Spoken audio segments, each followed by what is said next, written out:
एउटा थ्योरी भन्छु है त के त भन्दाखेरि कि राष्ट्रका पुराना सभ्यता संस्कृतिका सबै कुराहरू सुरुमा मास्ने हैन अनि पछि गएर चाहिँ नयाँ आफ्नो सिस्टम बसाउने। थाहा छ यो कुन चाहिँ सिस्टम अन्तर्गतमा हो?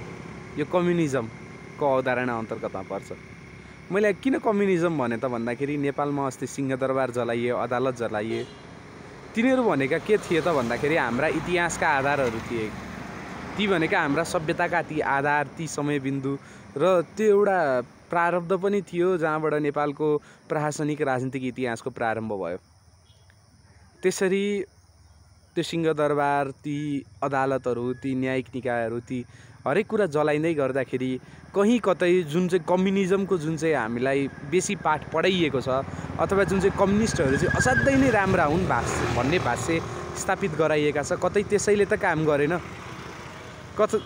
कहीँ कतै त्यही सिद्धान्तका कारणले गर्दा त नेपालका ती सम्पदाहरू जलेनन्। यो पनि त ख्याल गरौँ।